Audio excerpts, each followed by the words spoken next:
Well, as you can see on the stage, we think of a great show coming, awaiting us. Well, it's a joint presentation, the last talk of the day. It's a joint presentation of the last two, in your program, the last two talks. They're going to present it jointly, right? So it's going to be a bit long, you know, more than an hour, 1.5 hours to 2 hours. Well, it's on security, past, present, and future. That's presented by the members of the Open Organization of Lockpickers of USA, the USA chapter, and presented by 3 members of the organization, D1T1 Olam, Eric McCall, and Q. And in conjunction with that, you know, Mr. Marc Tobias is going to also talk about high security locks. Those of you who have visited the lockpicking stall outside, you have noticed the setup here. So I believe they're going to show us lockpicking and its effect on security. So it's slightly different from all the talks we heard this morning. So without wasting any more time, let's give them a warm welcome.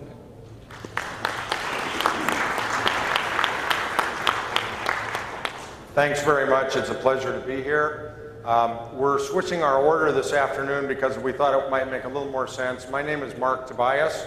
We're all obviously from America.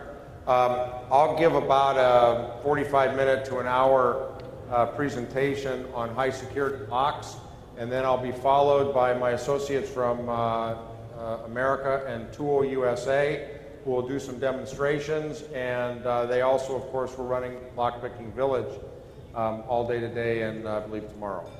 And so it's a pleasure to be here. This is my first trip to Malaysia. I've spent a lot of time in the Far East, but not Malaysia, and quite enjoyable so far.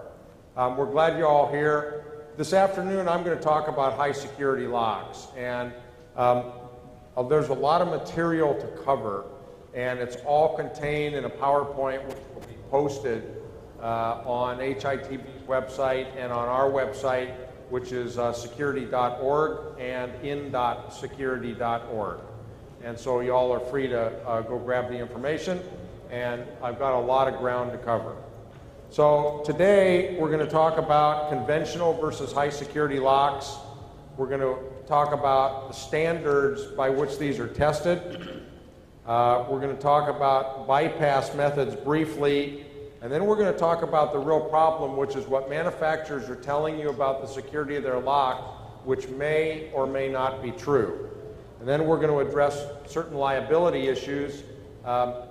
Everyone asks me, what is a lawyer doing picking locks? And much to the chagrin or disappointment of my parents, I've been doing that since I was 15 years old. When I was in college, I wrote the first edition of my textbook, and then 20 years later updated it. A lawyer is involved in security because all security is about liability, and liability is about lawyers. If there's no losses, if there's no injury, if there's no danger, there's no liability and there's no security issue. So locks are at the core of everything. They protect your IT infrastructure. They're your first line of defense, and that's why they're important and why you need to understand what's going on. Conventional pin tumbler locks. These have minimal security against covert methods of entry, and that's primarily what we're talking about today. Covert, surreptitious methods of entry. These locks can be bumped open easily. Bumping was introduced into Europe in a big way in 2004 by Barry Wells and Han Fei and all the rest of the guys up in the Netherlands and in Germany. In America in 2006, Barry Wells, Matt Fiddler, and myself really introduced bumping to the American public through the news media, through HOPE in New York and through DEF CON in Las Vegas. The problem, first of all, with conventional locks, there's no standards to test them.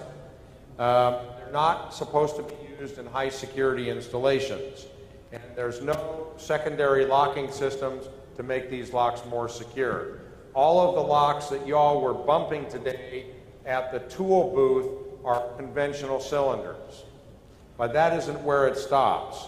So let's talk about high security locks, which is really what you want to be using to protect your infrastructure. What are they? Where are they used and why? And the standards, what do the standards mean by your rating organizations that actually define a lock as high security? So we're going to talk about what you need to know.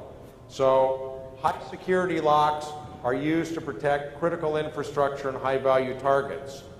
Where are they used? For example, nuclear bases, embassies, the White House, the Pentagon, all kinds of installations that need to be specially protected.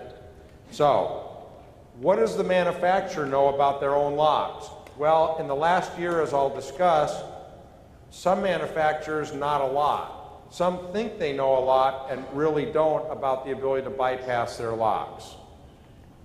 So what exactly is a high security lock? First of all, they're expensive. They're sort of like an insurance policy against people breaking in. That's what they're supposed to do. High security locks are high tolerance devices. They use quality materials and workmanship. They are extended tested for security to make sure that you can't bypass their internal security. There's special distribution channels. You can't just go to any lock shop and generally buy high security locks. There's many security enhancements in these locks, and they generally have 2 or 3 different locking levels that all have to work simultaneously in order to open the lock. So why do you use high security locks? When you really need to be sure that your facility isn't going to be penetrated. High value targets, critical infrastructure. At the heart of every IT operation, there's physical hardware. That physical hardware needs to be protected. That's what you use: locks, access control, alarm systems, guards, video. But at the end of the day, the first thing we're talking about is locks. So we have high value businesses, banks, diamond facilities, narcotics storage facilities, government installations, critical targets. Why do we need them?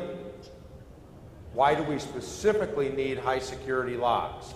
Because we need locks that are protected against some of the methods of bypass that were demonstrated today at the Lockpicking Village by TOOOL. Specifically, what are the threats?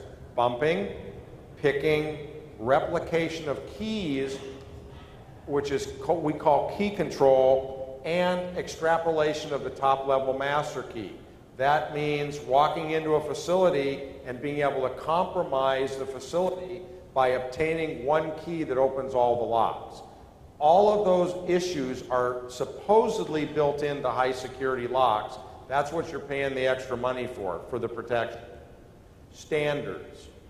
All high security locks are generally rated by standards organization. For example, in Germany, VDS. In the United States, Underwriters Laboratory and Builders Hardware Manufacturers Association.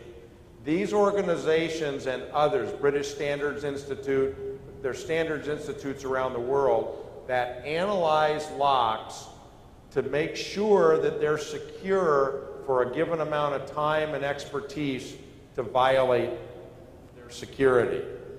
High security lock standards. They're the benchmarks that you all rely on when you purchase locks for your facility. So the real question is, how are the locks tested and by whom?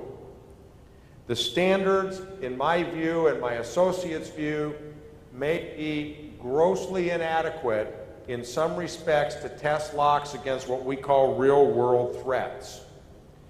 As a matter of fact, next week in America, the Underwriters Laboratory, which is the primary testing organization in the United States, is addressing the threat of bumping. It only took them a couple years to get to it, but they've now figured out there's a problem. Most conventional pin tumbler locks that you folks are using can be opened in seconds by a child, literally.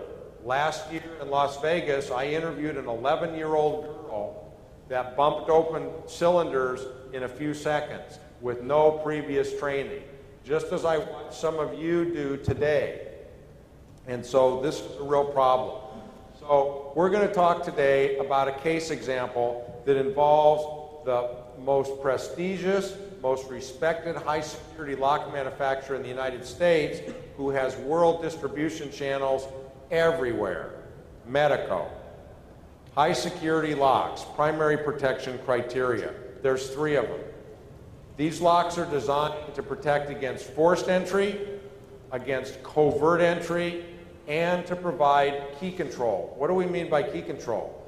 It's simple. So you can't take the keys from these locks and go to the local hardware store or go to the local locksmith and duplicate them.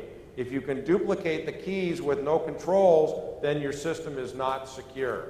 So all of the high security lock manufacturers build in key control. So it's very difficult, or different levels of difficulty in replicating the keys. If you can't replicate the key, you have much more difficulty opening the lock. So what are we talking about? We're talking about bumping. We're talking about special forms of picking.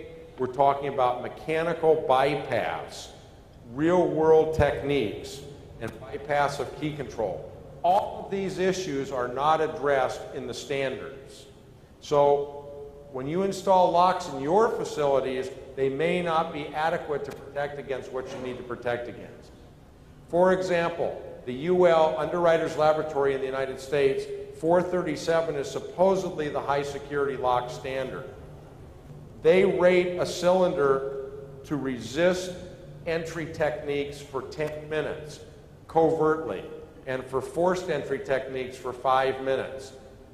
Some of the locks can be opened in much less time than that, which raises serious issues, because you folks in your jobs in security rely on these locks to protect your infrastructure.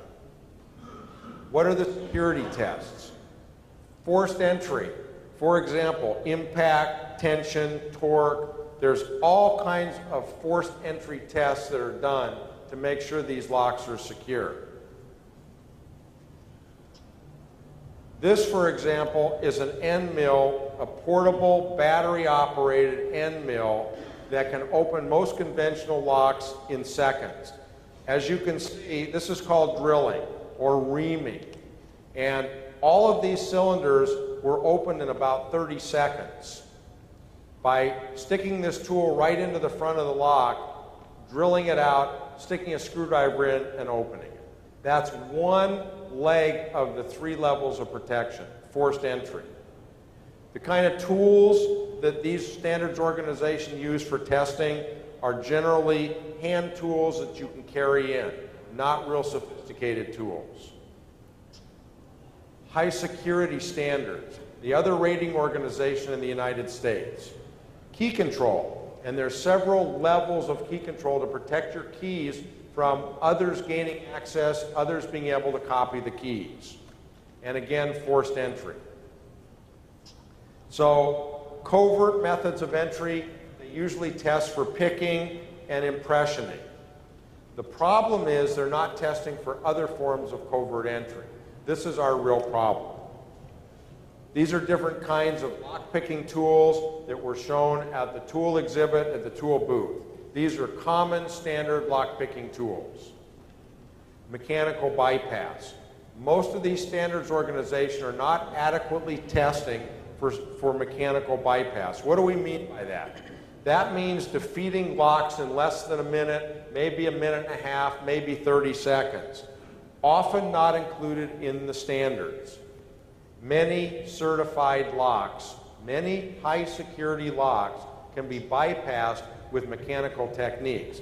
This should not be occurring, and the problem is that all of you folks and your facilities are at risk because of this. Mechanical bypass, another method of entry. How do we do it? Wires and shims, little tiny wires, vibration, shock, bumping, air pressure, magnetism, breaking of internal components, radio frequency energy, for example, from a walkie-talkie, and temperature. Heat up the lock, freeze the lock. All of these techniques can open different kinds of locks. And there's a lot of testing that's not